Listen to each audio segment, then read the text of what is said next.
Welcome back, everyone. So I figure another thing I wanted to do was do a run by of my whole home theater setup. That way I don't have to, people keep asking, oh, what kind of equipment do you have? Speaker cable wires do you run? And etc. etc. So I figure I'll do a run through of my whole setup, and I hope you enjoy. And sorry about the Johnny Cash t-shirt, one of my favorite singers, and I actually got this t-shirt in Nashville. If anyone wants to know, maybe you can buy it online or not, but anyway, let's forget about that nonsense. So enjoy this, and I hope you like it. All right, so we'll first start off with, we did this me and my wife project of album vinyl cabinet here. It holds up to almost 600 albums, and I'm close to that already. And it took close to 3 weeks to do, but I'm happy with the progress. I won't mention company's name, but if I was to buy this, it would have cost me $6,000, and all the material only cost me $1,100. If we walk over here, we have them all alphabetical, A through Z. Pull the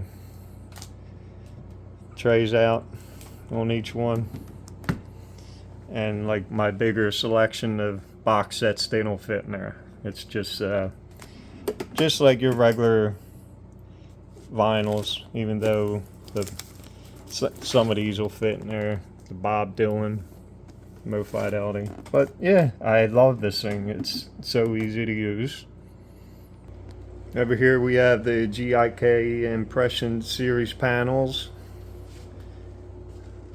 Also on the other side too, which I used to have these in the front, the Focal 826s, and now I use them as surround sound. Then the top are the GIK 244 panels, and the Impression Series on the left, all on the left side of the wall, including the right too. If you have any questions about the GIK acoustics, let me know in the comments section below. They're from Atlanta, Georgia. They're great company to work with, and ask for Mike Major. He's the one that helped me out. Over here is my favorite piece, a Clear Audio Performance DC Air turntable. That there I paid extra for. That's the Clear Audio, they call it the Quadro clamp.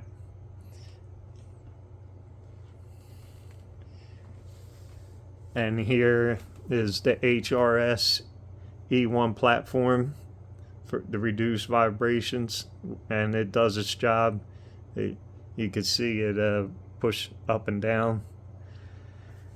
And then over here I got the Performance DC Air turntable with the Clear Audio tracer tone arm, and their flagship Clear Audio Charisma cartridge. I also have one that came with this turntable that hasn't been used yet. Is the Clear Audio Mastoria, which is in that box right there. This is just, if you really have a high audio cleaner or a stylus, I recommend that. This here is the Clear Audio 12 volt professional power supply. It filters out all the, kind of like a surge protector but better. It's so the turntable plugs into that and gives you cleaner sound. And more vinyl down there. They're all quality record pressings from Acoustic Sound. The other half are Mo Fidelity as well. Moving over to the right is the Record Doctor, all covered up. And then moving on over here, we have the Focal Cante 2 or Conte 2, whatever, however you want to call it. White and black finish. My dream speakers always want it, and finally got them. And then Ice Acoustic Gaia 2s.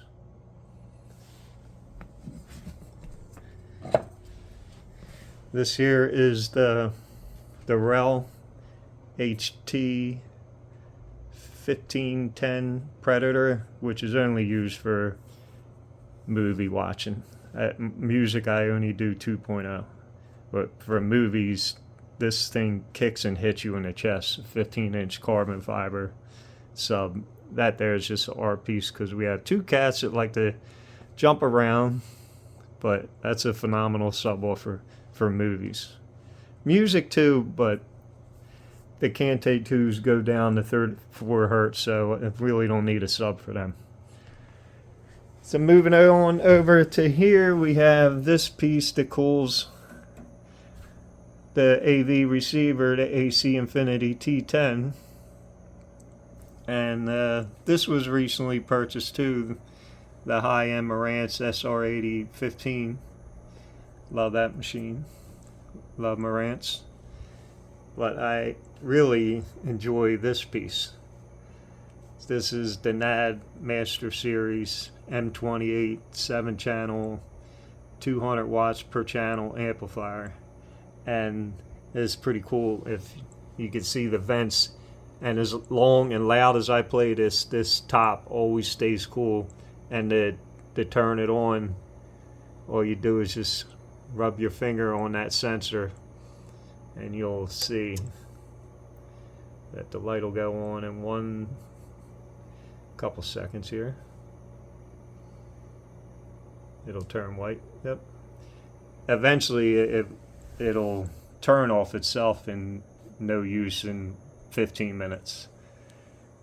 But that amp just brings out more of the music, obviously, and that's a masterpiece. Over here we have the Oppo 203 for movies and sometimes CDs. I'm not a big CD listener, I'm more into vinyl. And then the Panamax M5300. Over here we had the Focal Cante center channel with the Ice Acoustic pucks underneath, if you could see them. And I got that in the Harry white finish. This really brings out the dialogue, obviously. And it's just like the Cante 2, obviously. Little sparkles in it.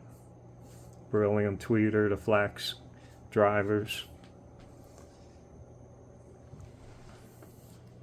And then that's the right Cante 2.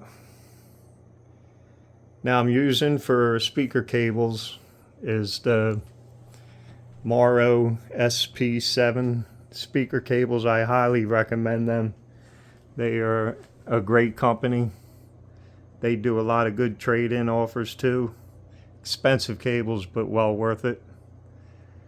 I run a bunch of Audio Quests, HDMI Vaca, 2 carbon fiber HDMIs. What else? The Audio Quest power cords, and Audio Quest RCA evergreens for the amplifier. And there is the Samsung 65-inch Q8 FN. And up above, you have the SVS Prime Elevation for Atmos for viewing and watching. So yeah, I think that about wraps it all up. And let's show a side back view of what it looks like.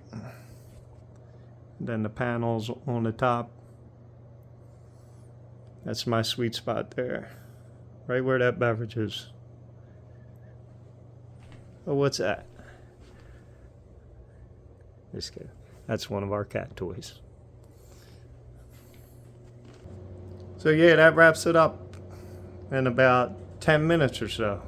Quick wrap through my whole entire setup. And if you have any questions, feel free and let me know in the comments section below. Oh, and also thank you for everyone that I hit over 500 subscribers. I'm trying to hit to 1,000. So you know, anybody likes audio, feel free and share pages or whatnot.